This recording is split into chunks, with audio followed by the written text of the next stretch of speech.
سلام قولا من رب رحيم.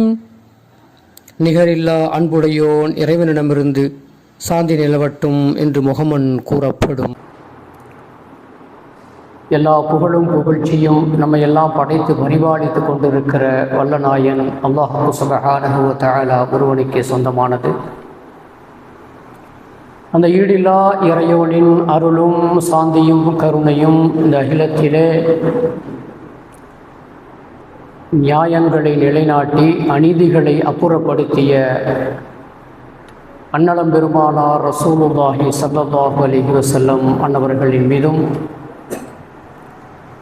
அன்னவர்களின் எல்லா சொற்களையும் செயல்களையும் தங்களது வாழ்க்கையிலே அணுவும் பிசகாது முழுமையாக அப்படியே ஏற்று பின்பற்றி ஒழுகிய அன்னவர்களின் குடும்பத்தார்கள், தோழர்கள், தாபிஈன்கள், தபஅ தாபிஈன்கள், இமாம்கள், இறைநேசர்கள், நல்லோர்கள் நம் எல்லோர்களின் மீதும் என்றென்றும் நிலைத்து நின்றிடுக, செறிந்திடுக, பொழிந்திடுக.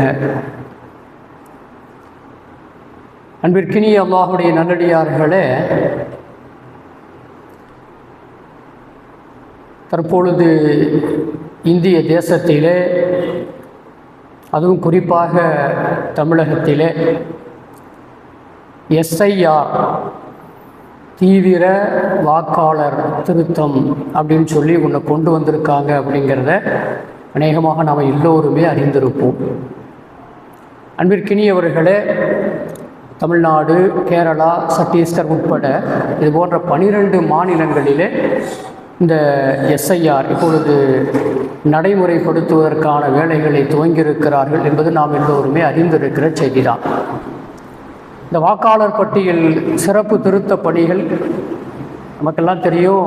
இந்த நவம்பர் மாதம் 4 முதல் ஆரம்பமாகியிருக்கிறது என்பதும் கூட நாம் எல்லோருமே கண்டிப்பாக அறிந்திருப்போம்.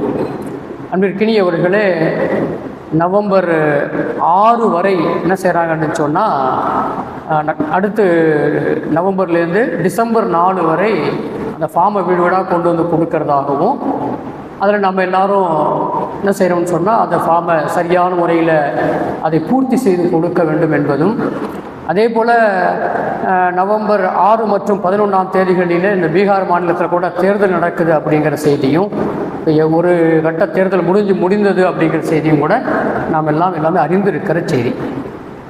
இப்போ இந்த தலைப்பு, இந்த செய்தியை நாம் ஜும்மாவில் ஏன் நம்ம எடுத்திருக்கோம் அப்படின்னு சொன்னால், நம்ம இடத்துல ஒரு விழிப்புணர்வு மிக அவசியமான ஒன்றாக இருக்கிறது.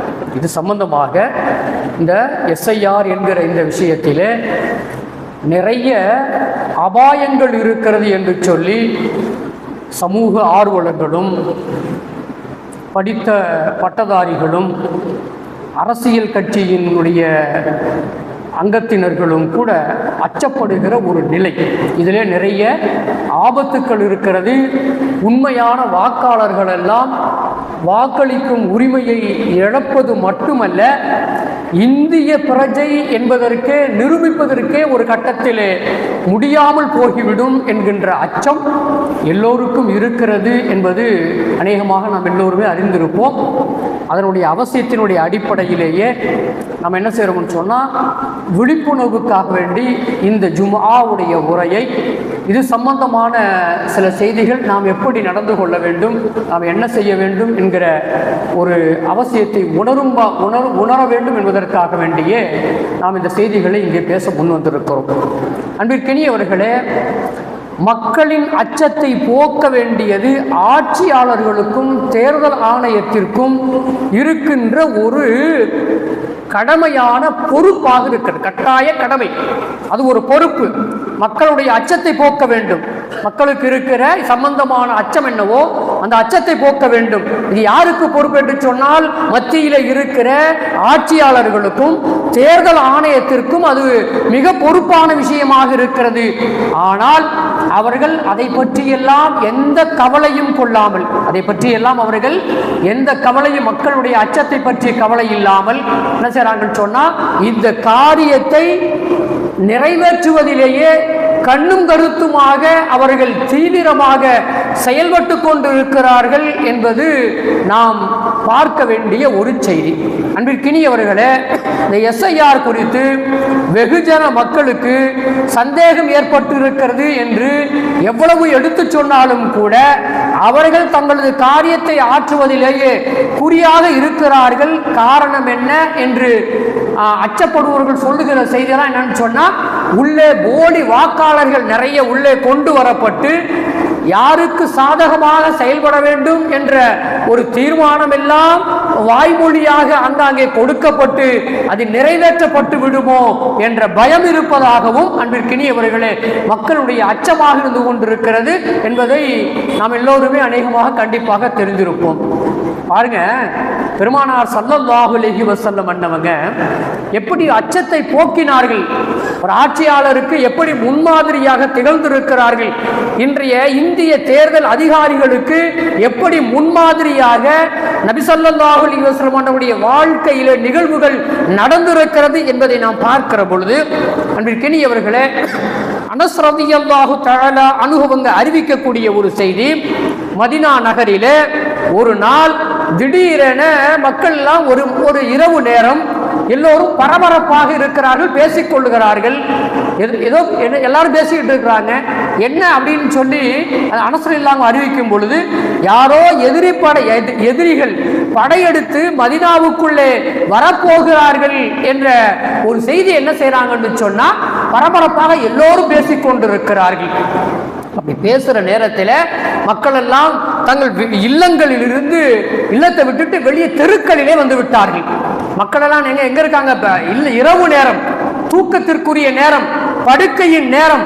என்ன செய்றாங்கன்னு சொன்னா எல்லோரும் தெருக்களிலே வந்து இருக்கிறார்கள். இப்ப நபி ஸல்லல்லாஹு அலைஹி வஸல்லம் அன்னவங்களை எதிர்பார்க்கிறாங்க. ஏன்னா நபி ஸல்லல்லாஹு அலைஹி வஸல்லம் தான் ஜனாதிபதி, நபி அவர்கள் தான் ஜனாதிபதியாக இருக்கிறார்கள். நபி ஸல்லல்லாஹு அலைஹி வஸல்லம் அன்னவர்களை எதிர்பார்க்கிறார்கள். அப்படி எதிர்பார்க்கிற நேரத்திலே பெருமானார் ஸல்லல்லாஹு அலைஹி வஸல்லம் அன்னவங்க என்ன செய்றாங்கன்னு சொன்னா மதீனாவுடைய எல்லையில் இருந்து இப்பொழுது குதிரையிலே வேகமாக வந்து கொண்டிருக்கிறார்கள். எல்லாரும் நினைச்சுக்கிட்டு இருக்காங்க நபி ஸல்லல்லாஹு அலைஹி வஸல்லம் வீட்டுக்குள்ள இருக்கிறாங்க, இந்த ரசூலுல்லாஹ்வுக்கு செய்தி தெரியல போல இருக்கிறது, எதிரிப்படை வருவது என்பது நபி ஸல்லல்லாஹு அலைஹி வஸல்லம் தெரியல போல அப்படின்னு நினைச்சுக்கிட்டு என்ன செய்றாங்கன்னு சொன்னா ரசூலுல்லாஹ்வுடைய வருகையை எதிர்பார்த்து கொண்டிருக்கிற நேரத்தில் குதிரையிலே சேணம் பூட்டப்பட்ட அபூ தல்ஹா ரலியல்லாஹு தஆலா அன்ஹு அவர்களுடைய குதிரை, அவருக்கு சொந்தமான குதிரை, அந்த குதிரையிலே நபி ஸல்லல்லாஹு அலைஹி வஸல்லம் அன்னவங்க மதீனாவினுடைய எல்லை புறத்தில் இருந்து வேகமாக மதீனாவை நோக்கி மதீனாவுக்குள்ளே வந்து கொண்டிருக்கிறார்கள். வந்தாங்க. நபி ஸல்லல்லாஹு அலைஹி வஸல்லம் வந்த உடனே சொன்னாங்க, லம் தராஉ, மக்களை பார்த்து சொன்னாங்க. மக்கள்லாம் தெருக்கள்ல இருக்கிறாங்க. மக்களை பார்த்து சொல்றாங்க, லம் தராஉ, யாரும் அச்சப்படாதீர்கள், யாரும் அச்சப்படாதீர்கள், யாரும் பயப்பட வேண்டாம், யாரும் நீங்கள் பயப்பட வேண்டாம். இங்கே நீங்கள் எல்லாம் எதற்காக கூடி இருக்கிறீர்கள் என்பது எனக்கு தெரியும். எனக்கு முன்னதாகவே அந்த செய்தியினுடைய எனக்கு வந்துவிட்டது. எனவே நான் உங்களுக்கு முன்னதாகவே எனது இல்லத்திலிருந்து புறப்பட்டு நான் சென்று எதிரி படைகள் வருகிறதா என்று நான் சென்று பார்த்து விட்டு வந்திருக்கிறேன். அப்படி எதுவும் இல்லை, அது வதந்தி. எனவே அந்த வதந்தியை நீங்கள் நம்ப வேண்டாம், சென்று உறங்குங்கள், உங்களது இல்லத்துக்கு நீங்கள் செல்லுங்கள் என்று பெருமானார் ஸல்லல்லாஹு அலைஹி வஸல்லம் அன்னவங்க சொன்னாங்க. நமக்கு என்ன இதுல நமக்கு என்ன பாடம் அப்படின்னு சொன்னா அன்பிற்கினியவர்களே, இந்த தலைப்பிற்கு நம்ம என்ன இதுல பாடம் இருக்கிறோம் என்று சொன்னால், இன்னைக்கு மக்கள் எல்லாம் அச்சப்பட்டு தெருக்களிலே வருவதற்கு தயாராக இருக்கிறார்கள். திமுக சார்ந்து இருக்கிற அந்த கட்சிகள் கூட 11ஆம் தேதி தலைநகர் கூட என்ன சொன்னாங்க, ஒரு கண்டன ஆர்ப்பாட்டம் நடத்துறது கூட சொல்றாங்க. ஆக எல்லாரும் தெருக்களுக்கு வர்றதுக்கு தயாரா இருக்கிறாங்க. அப்ப என்ன செய்யணும்னு சொன்னா ஆட்சியாளரும் தேர்தல் ஆணையர்களும் என்ன செய்யணும்னு சொன்னா இதுல உங்களுக்கு எந்த விதமான அச்சமற்ற நிலை இருக்கிறது, நீங்கள் பயப்பட வேண்டாம், அச்சமற்று இருங்கள், இன்னென்ன அம்சங்கள் இதில் உங்களுக்கு சந்தேகம் இருந்தால் அது சம்பந்தமாக நாங்கள் விளக்குகிறோம் என்ற எந்த செய்தியும் சொல்லாமல் ஒரு அச்சத்தை போக்காமல் காரியத்தை நிகழ்த்துவதிலேயே இருக்கிறார்கள் என்பதை அன்பிற்கினியவர்களை நாம் பார்க்க வேண்டிய செய்தியாக இருக்கு. மேல சொன்ன அந்த நிகழ்வு நபி ஸல்லல்லாஹு அலைஹி வஸல்லம் நிகழ்வு புகாரில பதிவு செய்யப்பட்ட செய்தியாக இருக்கிறது அன்பிற்கினியவர்களே. சரி, நீதிமன்றமாவது நமக்கு இதில் தலையிட்டு நமக்கு ஒரு அச்சத்தை போக்குமா என்று சொன்னால், அன்பிற்கினியவர்களே, நாட்டினுடைய உச்சபட்ச அதிகாரம் கொண்ட செல்வாக்கு யாருக்கு இருக்குன்னு சொன்னா ரெண்டு பேருக்கு இருக்கு. ஒன்னு நீதிமன்றத்திற்கு, இன்னொன்று தேர்தல் ஆணையத்திற்கு. ஒன்னு நீதிமன்றத்திற்கு, இன்னொன்று தேர்தல் ஆணையத்திற்கு. தேர்தல் ஆணையம் அவருடைய காரியத்தை நிறைவேற்றுவதிலேயே கண்ணும் கருத்துமாக குறியாக இருக்கிறார்கள். ஆனால் தேர்தல் அந்த நீதிமன்றம் இருக்கிறது, அது என்ன செய்கிறது என்பதை பற்றி எல்லாம் நாம் யோசிக்க வேண்டிய நிலையில இருக்கிறோம் அன்பிற்கினியவர்களே. தேர்தல் ஆணையம் குறித்த பெரும்பான்மையான மக்களுடைய அரசியல் கட்சிகளுடைய அந்த ஆட்சேபனைகளை கருத்தில் கொண்டு தானாக முன்வந்து இது சம்பந்தமாக விசாரிக்க வேண்டிய நீதிமன்றம் கூட செல்வாக்கு மிக்கவர்களை பார்த்து பயப்படுகிறதோ? அன்பிற்கினியவர்களே, நீதிமன்றத்தை பேசுகிற பொழுது நாம் கொஞ்சம் கவனமாக பேச வேண்டி இருக்கிறது. பயப்படுகிறதோ என்ற சந்தேகம் மக்களுக்கு இருக்கிறது என்பதை நாம் இந்த இடத்திலே சொல்ல வேண்டி இருக்கிறது அன்பிற்கினியவர்களே. செல்வாக்கு மிக்கவர்களை அவர்கள் தவறு செய்தால் கூட தட்டி கேட்க வேண்டிய இடத்திலே இருக்கிற அந்த நீதிமன்றம், தண்டனை வழங்க வேண்டிய அந்த நீதிமன்றம், அந்த நீதிபதிகள் ஏன் இது விஷயத்திலே மௌனம் காக்கிறார்கள் என்பதும் கூட அன்பிற்கினியவர்களே மக்களுக்கு இருக்கிற ஒரு அச்சமாக, சந்தேகமாக இருக்கிறது என்பதும் நாம் இங்கே பார்க்கிற செய்தியாக இருக்கிறது அன்பிற்கினியவர்களே. பாருங்க, அன்னை ஆயிஷா ரலியல்லாஹு தஆலா அன்ஹா அவங்க அறிவித்து தருகிற ஒரு செய்தி. நம்ம எல்லாம் இந்த வரலாற்றை கண்டிப்பா நம்ம தெரிஞ்சிருப்போம், கேள்விப்பட்டிருப்போம். எப்படி ஒரு நீதிபதி எப்படி இருக்க வேண்டும், அவர் எவ்வளவு செல்வாக்கு மிக்கவராக இருந்தாலும் சரி என்பதற்கு ஒரு முன்னுதாரணமாக இந்த வரலாற்று நிகழ்வு ஒன்று. அன்னை ஆயிஷா ரலியல்லாஹு தஆலா அன்ஹா அவங்க அறிவிக்கிறாங்க, மக்சூமி குலத்தை சார்ந்த ஒரு பெண், ஃபாத்திமா என்கின்ற ஒரு பெண், அவங்க என்ன செய்றாங்கன்னு சொன்னா ஒரு இடத்துல ஒரு பொருளை திருடி வருகிறார்கள். அவங்க உயர்ந்த குலத்தை சார்ந்தவர்கள், உயர்ந்த குலத்தை, குறைஷிகளிலேயே மக்சூமி குலம் என்பது ஒரு உயர்ந்த குலம். அவர்கள் உள்ள அந்த பெண்மணி அவர்கள் ஒரு திருட்டை செய்து விடுகிறார்கள். இப்ப அந்த பெண்ணிற்கான தண்டனை என்ன? இஸ்லாமிய தண்டனை என்னங்க? கையை வெட்டுவது தானே. கையை வெட்ட வேண்டும் என்பதுதான் இஸ்லாமிய தண்டனை. கையை வெட்டினால் என்ன நடக்கும்? அந்த கோத்திரத்திற்கு, அந்த குலத்திற்கு ஒரு இழிநிலை ஏற்பட்டுவிடும், ஒரு அசிங்கம் ஏற்பட்டுவிடும், கண்ணிய குறைவு ஏற்பட்டுவிடும் என்று சொல்லி எல்லோரும் அந்த குலத்தை சார்ந்தவர்கள் எல்லாம் கலங்குகிறார்கள். பெருமானார் ஸல்லல்லாஹு அலைஹி வஸல்லம் அவர்கள் தான் நீதிபதி. அவர்களிடத்திலே சென்று எப்படி நாம் இந்த செய்தியை எடுத்து வைப்பது, எப்படி நாம் இங்கே அந்த பெண்மணியை பாதுகாப்பது என்று புலம்பிக் கொண்டிருக்கிற நேரத்தில் அன்பிற்கினியவர்களே, உசாமா பின் ஸைத் ரலியல்லாஹு தஆலா அன்ஹு ரசூலுல்லாஹ்வோடு இருந்து பணியாற்றி கொண்டிருக்கக்கூடிய ஒரு தோழர், நபி ஸல்லல்லாஹு அலைஹி வஸல்லம் நெருக்கமா இருக்கக்கூடிய அந்த தோழரிடத்திலே சென்று நபி ஸல்லல்லாஹு அலைஹி வஸல்லம் எப்படியாவது பேசி அந்த ஃபாத்திமாவை, திருடிய அந்த ஃபாத்திமாவை நீங்க என்ன செய்யுங்கன்னு சொன்னா பாதுகாத்து விடுங்கள், கைவிட்டப்படாமல் பாதுகாத்து கொடுங்கள் என்று சொல்லி கேட்கிறார்கள். பயந்துகிட்டு ஒரு அச்ச உணர்வோடு பெருமானார் ஸல்லல்லாஹு அலைஹி வஸல்லம் அன்னவங்கள உசாமா பின் ஸைத் ரலியல்லாஹு தஆலா அன்ஹு சொன்னா பரிந்து பேசுவதற்காக வேண்டி அந்த ஃபாத்திமாவிற்கு பரிந்து பேசுவதற்காக என்ன செய்றாங்கன்னு சொன்னா அங்கே போனார்கள். செய்தியை மெதுவா எத்தி வச்சாங்க. பெருமானார் ஸல்லல்லாஹு அலைஹி வஸல்லம் அன்னவங்க அதுக்கு முன்னால் கோபப்படாத அளவிற்கு கோபப்பட்டார்கள். முகம் சிவந்து போனது, முகம் சிவந்து போனது. அப்படியே சிகந்து போய் என்ன செய்றாங்கன்னு சொன்னா அல்லாஹ்வுடைய சட்டத்திலே, அல்லாஹ்வுடைய தண்டனையிலே, அல்லாஹ் சொல்லி இருக்கிற அந்த விஷயத்திலே ஒரு மாற்றம் செய்ய சொல்லி பரிந்துரை பேசி என்னிடத்திலே நீங்கள் வந்திருக்கிறீர்களா, என்ன தைரியம் உங்களுக்கு என்று சொல்லி பெருமானார் ஸல்லல்லாஹு அலைஹி வஸல்லம் அன்னவங்க அடுத்து சொன்ன வார்த்தை தான் இன்று வரை நீதிபதி நீதிமன்றம் அல்ல, ஒட்டுமொத்த உலகத்திலே நீதியாளர்களுக்கும் ஒரு பாடமாக இருக்கிறது. எனது மகள் ஃபாத்திமா, அந்த ஃபாத்திமா இல்லை, அந்த மக்சூமியா குலத்தை சேர்ந்து இருக்கிற ஃபாத்திமா மட்டுமல்ல, எனது மகள், எனது கண் குளிர்ச்சியாக இருக்கக்கூடிய எனது மகள் ஃபாத்திமா ரலியல்லாஹு தஆலா அன்ஹா அவங்க இந்த காரியத்தை, இந்த திருட்டை செய்திருப்பார்கள் என்று சொன்னால் அவர்களுக்கும் நான் தண்டனை கொடுக்க வேண்டும். அல்லாஹ்வுடைய கட்டளை, அதைத்தான் நான் நிறைவேற்றுவேன். எனவே பரிந்து பேச என்னிடத்திலே வராதீர்கள் என்ற சொன்ன நிகழ்வு புகாரியிலே பதிவு செய்து வைக்கப்பட்டிருக்கிற நிகழ்வாக இருக்கிறது. அன்பிற்கினியவர்களே, இதுதான் இஸ்லாம் ஒரு முன்மாதிரியாக இருக்கிற நிகழ்வுகளை நாம் பார்க்கிறோம். இது போன்ற செய்திகளை எல்லாம் இந்திய தேசத்தினுடைய ஆட்சியாளர்களும் தேர்தல் ஆணையர்களும் நீதிமன்றங்களும் முன்னெடுத்து செயல்பட வேண்டும் என்று சொல்லி நாம் இந்த நேரத்திலே அவர்களிடத்திலே கூட நாம் கேட்டுக்கொள்கிற ஒரு செய்தியாக இருக்கிறது. அன்பிற்கினியவர்களே, ஆக நீதிமன்றமாவது நம்முடைய அச்சத்தை போக்க முன்வர வேண்டும் என்பதுதான் மக்களுடைய எதிர்பார்ப்பாக இருக்கிறது. அன்பிற்கினியவர்களே, பாருங்க, நீதிமன்றத்தை பத்தி நம்ம சொல்றோம். நீதிமன்றத்துக்கு இதுல என்ன பங்கு இருக்குன்னு நம்ம நினைப்போம்.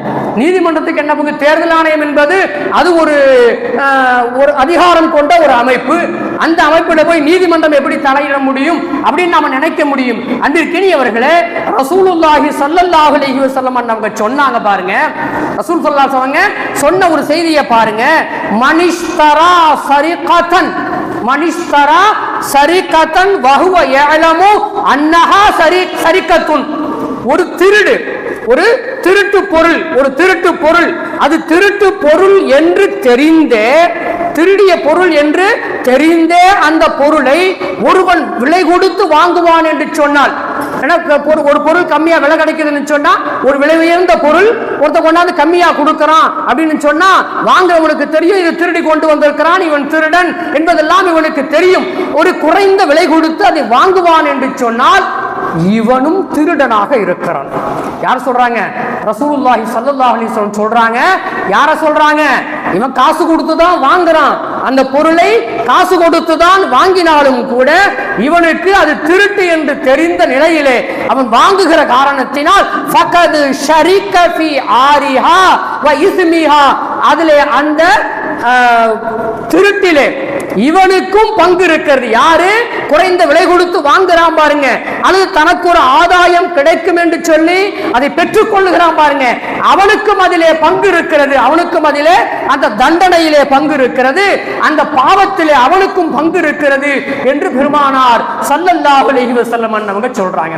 அன்பிற்கினியவர்களே, இன்னைக்கு நாம நீதிமன்றத்தினுடைய அந்த நீதிபதிகளை எல்லாம் பார்க்கிறோம். பல நீதிமன்றங்களே பலவிதமான விஷயங்கள், நம்முடைய பாபர் மசூதி போன்ற வழக்குகள் எல்லாம் அற்புதமான ஒரு தீர்ப்பை வழங்கினாங்க அப்படின்னு பார்க்கிறோம். பின்னால வெளியே வந்த உடனே அவங்களுக்கு கிடைக்கிறது என்னங்க? கவர்னர் பதவி, இன்னும் மிக உயர்ந்த பதவிகள் எல்லாம் கொடுக்கப்பட்டது கடந்த காலங்களிலே என்பதை நாம் பார்க்கிறோம். அன்பிற்கினியவர்களே, கூட்டு எதிரங்க, பாவத்திலே கூட்டு, தண்டனையிலே கூட்டு. இந்த ஹதீதை இந்த நீதிமன்றம் உணரும் என்று சொன்னால், இந்த நீதிபதிகள் உணர்வார்கள் என்று சொன்னால், அன்பிற்கினியவர்களே, அவர்கள் மக்களின் அச்சத்தை, இதில் இருக்கக்கூடிய இந்த எஸ்ஐஆர்ல இருக்கக்கூடிய அச்சத்தை போக்க முன்வருவார்கள் என்று நாம் நம்பலாம். அன்பிற்கினியவர்களே, நான் மேல சொன்ன இந்த ஹதீது ஹஜ்ரத் அபூ ஹுரைரா ரலியல்லாஹு தஆலா அன்ஹு அவங்க அறிவிக்கிறாங்க. சுனனுல் குப்ரா என்ற ஹதீதுடைய கிரந்தத்தில் பதிவு செய்யப்பட்ட செய்தியாக இருக்கிறது. அன்பிற்கினியவர்களே, அதே போல பாருங்க, நபி ஸல்லல்லாஹு அலைஹி வஸல்லம் இன்னொரு ஹதீஸ் ஒன்று, மன் ஸஃபஅ லி அஹதின், மன் ஸஃபஅ லி அஹதின் ஷஃபாஅத்தன். ஒருத்தர் என்ன செய்யறாருன்னு சொன்னா சிபாரிசு செய்ய வருகிறார். அவர் எப்படி சிபாரிசு செய்ய வர்றாரு? அவர் ஒரு பணத்தை வாங்கி கொண்டு வருகிறார். நான் போய் சிபாரிசு பண்றேன், ஆனா எனக்கு நீ இவ்வளவு கொடுத்துடணும், நான் அந்த காரியத்தை உனக்கு சக்சஸ்ஃபுல்லா உனக்கு ஆக்கி காட்டுறேன், உனக்கு உன்னுடைய காரியத்தை நான் சக்சஸ்ஃபுல்லா என்ன செய்றேன்? நிறைவேற்றி கொடுக்கிறேன். அந்த அதிகாரிடத்தில் இருந்து நான் உனக்கு கையெழுத்து வாங்கி தருகிறேன், உனக்கான காரியத்தை முடித்து கொடுக்கிறேன், எனக்கு நீ இவ்வளவு கொடுக்கணும் அப்படின்னா உலகத்துல நடக்குதா இல்லையா? ரசூலுல்லாஹ் சொல்றாங்க, மன் ஷஃபஅ லி அஹதின் ஷஃபாஅத்தன், அப்படி ஒரு பணத்தை பெற்றுக்கொண்டு ஃபஅஹதா லஹு ஹதியத்தன் ஃபகபிலஹா, அவருக்கு ஒரு அன்பளிப்பு கொடுக்கப்பட்டது அல்லது ஒரு ஹதியா ஒன்று கொடுக்கப்பட்டது, அதை அவர் பெற்றுக்கொண்டார். பெற்றுக்கொண்டு என்ன செய்றாருன்னா அந்த காரியத்தை அதிகாரிடத்திலே போய் சென்று மறைமுகமாக அதை அவருக்கு முடித்து வைக்கிறார், கொடுக்கிறார் என்று சொன்னால் ஃபகத் அதா பாபன் அதீமன் மினர் ரிபா, வட்டியிலேயே மோசமான வட்டி, வட்டியிலேயே மோசமான வட்டியினுடைய வாசலுக்கு அவர் வந்து விட்டார் என்று சொல்லி பெருமானார் ஸல்லல்லாஹு அலைஹி வஸல்லம் நம்ம சொல்றாங்க. இன்னைக்கு உலகத்துல அதுதான் நடக்குது, உலகத்துல இன்னைக்கு அதுதான் நடைபெறுகிறது என்பதை நாம் பார்க்கிறோம். அன்பிற்கினியவர்களே, மோசமான வட்டின்னு சொல்லி சொன்னா நம்ம எப்படி விளங்கணும் அப்படிங்கிறதுக்கு ஒரே ஒரு செய்தியை, அந்த ஹதீஸ்ல உள்ள இன்னொரு செய்தியை நான் சொல்றேன். அன்பிற்கினியவர்களே, ஒரே ஒரு ரூபாயை வட்டி என்று தெரிந்து அதை வாங்கி அவர் அந்த வட்டியினுடைய அந்த லாபத்தை அவர் சாப்பிடுவார் என்று சொன்னால் பெருமானார் ஸல்லல்லாஹு அலைஹி வஸல்லம் சொன்னாங்க, தன்னுடைய தாயோடு பெற்ற அன்னையோடு 100 முறை அவர் உறவு கொண்டதற்கு சமம் என்று பெருமானார் ஸல்லல்லாஹு அலைஹி வஸல்லம் அவங்க சொன்னாங்க. எவ்வளவு பெரிய பாவம், எவ்வளவு பெரிய கேவலமான செய்தி. அன்பிற்கினியவர்களே, அந்த வாசலுக்கு அவர் வந்து விடுகிறார். யாரு? பணத்தை வாங்கி கொண்டு என்ன செய்றாரு? ஒரு காரியத்தை முடித்து கொடுக்கிறார் அல்லவா, அவர் அந்த பாவத்தை செய்ததற்கு நிகராக வந்து விடுகிறார் என்று பெருமானார் ஸல்லல்லாஹு அலைஹி வஸல்லம் அவங்க சொல்லி தருகிற செய்தி ஹஜ்ரத் அபூ உமாமா ரலியல்லாஹு தஆலா அன்ஹு அறிவிக்கிறாங்க. அஹ்மதுல இந்த செய்தி பதிவு செய்யப்பட்டிருக்கிறது என்பதை நாம் பார்க்கிறோம். அன்பிற்கினியவர்களே, ஆக அன்பிற்கினியவர்களே, வல்ல ரஹ்மான் ஹக்கு சுப்ஹானஹு வ தஆலா நமக்கெல்லாம் என்ன செய்யணும்னு சொன்னா, அந்த அச்சத்தை போக்குற விதமாக நம்ம இடத்துல சில இளைஞர்கள் எல்லாம் முன் வர வேண்டும். சில விஷயங்கள் என்ன செய்யணும்னு சொன்னா முன்னெடுத்து அதை மக்களுக்கு உதவுகிற விதத்திலே நாம் என்ன செய்யணும்னு சொன்னா சில காரியங்களை ஆற்ற வேண்டும் என்பதையும் இந்த நேரத்தில் நாம் கேட்டுக்கொள்கிறோம். அன்பிற்கினியவர்களே, ஒரு 3 செய்தியை மட்டும் சுருக்கமா சொல்லிட்டு நான் முடித்துக் கொள்கிறேன். முஸ்லிம் சமூகம் இப்பொழுது என்ன செய்ய வேண்டும்? அச்சம் இருக்கு, பயம் இருக்கு, நமக்கு இந்திய பிரஜைங்கிற அந்த நிலை மாறிவிடுமோ, அது நமக்கு இல்லாமல் போயிடுமோங்கிற பயம்லாம் நமக்கு இருக்கு. இப்ப நாம என்ன செய்யணும்னு சொன்னா, அன்பிற்கினியவர்களே, தகுந்த ஆவணங்களோடு அந்த விண்ணப்பத்தை மிக கவனமாக நாம் என்ன செய்யணும்னு சொன்னா பூர்த்தி செய்ய வேண்டும். அந்த விண்ணப்பத்தை நாம கொடுக்கிற அந்த ஃபார்மை மிக கவனமா என்ன செய்யணும்னு சொன்னா பூர்த்தி செய்ய வேண்டும். தகுந்த ஆவணங்களை எல்லாம் என்ன செய்யணும்னு சொன்னா நம்ம கையில சரியா தயார் நிலையை வைத்துக் கொள்ள வேண்டும். எதை இணைக்க வேண்டுமோ அதை இணைக்க வேண்டும். மிக முக்கியமாக அன்பிற்கினியவர்களே, அதே போன்று மிக நேர்த்தியாகவும் ஒழுங்குமுறைகளோடும் செயல்பட வேண்டும் என்பதையும், இது விஷயத்துல நாம ரொம்ப கவனமா செயல்படணும் அப்படிங்கிறதையும் நம்முடைய உள்ளத்தில் நிறுத்திக் கொள்ள வேண்டும். ஏன்னா அல்லாஹ் சொல்றான், நேர்த்தியாக செயல்படுபவர்களை அல்லாஹ் நேசிக்கிறான், அவர்களது காரியங்களை இலகுவாக ஆக்கி வைக்கிறான் என்று சொல்லி அல்லாஹ் சொல்லுவதை பார்க்கிறோம். பைஹக்கில பதிவாகி இருக்கிற செய்தி. இரண்டாவது ஒரு செய்தி, அல்லாஹ்விடத்திலே நாம் இப்பொழுது பொறுப்பு சாட்ட வேண்டும். அல்லாஹ்விடத்தில் என்ன செய்யுங்க? பொறுப்பை நாம் சாட்ட வேண்டும். துஅத்தூனல் ஹக்க அலைக்கும், உங்களது கடமைகளை நீங்கள் சரிவர நிறைவேற்றுங்கள். வதஸ்அலூனல்லாஹ அல்லதி லக்கும், நீங்கள் உங்களது பொறுப்பை கரெக்டா செஞ்சுட்டு அதற்கு பிற்பாடு ரப்பே என்னுடைய பொறுப்பை எல்லாம் நான் கரெக்டா செஞ்சுட்டேன், இது விஷயத்துல எனக்கு நீதான் பாதுகாப்பு, எங்கள் விஷயத்திலே எங்களுக்கு நீதான் பாதுகாப்பு என்று சொல்லி நம்ம என்ன செய்யணும்னு சொன்னா அல்லாஹ்விடத்திலே கேட்டு பொறுப்பை ஒப்படைப்பது இரண்டாவது விஷயம். ஒண்ணு, தகுந்த ஆவணங்களோடு சரியா பூர்த்தி செய்யணும். இரண்டாவது, அல்லாஹ்விடத்தில் நாம் என்ன செய்யணும்னு சொன்னா நாம் பொறுப்பை ஒப்படைத்து விட்டு துஆ செய்ய வேண்டும் என்பதும் இரண்டாவது செய்தியாக. அன்பிற்கினியவர்களே, மூன்றாவது, நாம் போராட வேண்டிய நிலை வந்தால், வரக்கூடாது, போராட வேண்டிய நிலை வந்தால் போராட்டத்திற்கும் நாம் தயாராக ஆக வேண்டும். அதாவது அபூ ஹுரைரா ரலியல்லாஹு தஆலா அவங்க ஒரு செய்தி அறிவிக்கிறாங்க, சுருக்கமா சொல்லிடுறேன். ரசூலுல்லாஹ்ட்ட ஒருத்தர் வர்றாரு, அவர் சொல்றாரு, என்னுடைய உரிமையை பறிக்கிறார் ஒருவர், என்னுடைய உரிமையை பறிக்கிறார். யார சொல்லலாம், நான் இப்ப என்ன செய்யணும்? என்னுடைய உரிமையை பறிக்கிறார், என்னுடைய பொருளை எடுக்கிறார், அது என்னது பறிக்க, நான் என்ன செய்யணும்? ரசூலுல்லாஹ் சொன்னாங்க, துஅதீனி ஃபலா துஅதீஹி மாலக, உனது அந்த உரிமையை நீ விட்டு கொடுக்காதே, உனது உரிமையை நீ விட்டு கொடுக்க வேண்டாம், விடாத, நீ விடக்கூடாது என்று பெருமானார் ஸல்லல்லாஹு அலைஹி வஸல்லம் சொல்லிட்டு அவர் இன்னும் விடல. காத்திலுஹு, எங்கள் மீது ஆக்ஷன் எடுக்கிறாங்க, அரசு ஆக்ஷன் எடுக்கும் இல்ல, நடவடிக்கைகள்லாம் எடுக்கும் இல்ல, எதிராக என்ன செய்யும்? போராட்டம் அப்படின்னு சொல்லி வரும்பொழுதெல்லாம் அடக்குமுறைகள்லாம் வரும் இல்ல. ரசூலுல்லாஹ் சொல்றாங்க, அவர் அடக்குமுறைகள் வந்தால் ரசூலுல்லாஹ் சொல்றாங்க, அரைத்த கதலனி, அப்படி நான் கொல்லப்படுகிற நிலையெல்லாம் வந்தாலும் கூட அவர் கேட்கிறாரு. ரசூலுல்லாஹ் சொல்றாங்க, நீங்க போராடுங்க, நீங்க போராடுங்க, பிரச்சனை இல்லை, உரிமைக்காக வேண்டி நீங்கள் போராடுங்கள். ரசூலுல்லாஹ் கடைசியா சொன்னாங்க, நீங்கள் வெற்றி பெற்றால் உங்களுக்கு வெற்றி, ஒரு கால் உங்களுக்கு அந்த போராட்டத்திலே தோல்வி என்று சொன்னால் கவலையே படாதீங்க, அவர்கள் நரகத்திலே இருப்பார்கள். நாளைக்கு மறுமன் ஒன்று இருக்குல்ல, அந்த மறுமையிலே அவர்கள் நரகத்திலே இருப்பார்கள், கவலைப்படாதீங்க, உங்களுக்கு சொர்க்கம் என்று சொல்லி பெருமானார் ஸல்லல்லாஹு அலைஹி வஸல்லம் அன்னவங்க சொல்லி இருக்கிற செய்தி. ஆக முஸ்லிம் சமூகம் இப்பொழுது நாம் செய்ய வேண்டிய 3 விஷயங்கள்: ஒன்று, நாம் தகுந்த ஆவணங்களோடு பூர்த்தி செய்ய வேண்டும். இரண்டாவது, அல்லாஹ்விடத்திலே பொறுப்புகளை ஒப்படைத்து விட்டு துஆ செய்ய வேண்டும். மூன்றாவது கட்டமாக அப்படி ஒரு நிலை வந்துவிடும் என்று சொன்னால், வரக்கூடாது, நவுது பில்லாஹி மின்ஹா, அல்லாஹ் காப்பதும், வந்துச்சுன்னு சொன்னா நாம போராட்டத்திற்கு தயாராக இருக்க வேண்டும் என்பதுதான். வல்ல ரஹ்மான் ஹக்கு சுப்ஹானஹு வ தஆலா உங்களுக்கும் எனக்கும் உலகில் உண்டான எல்லா மக்களுக்கும் நீதியாளர்களுடைய ஆட்சியை தந்து மக்களை சுபிட்சமாக வாழ்வதற்கான வாய்ப்புகளை அல்லாஹ் தந்து அருள் புரிவானாக. வாஹிர் தஅவானா அனில் ஹம்துலில்லாஹி ரப்பில் ஆலமீன். அஸ்ஸலாமு அலைக்கும் வ ரஹ்மத்துல்லாஹி வ பரகாத்துஹு.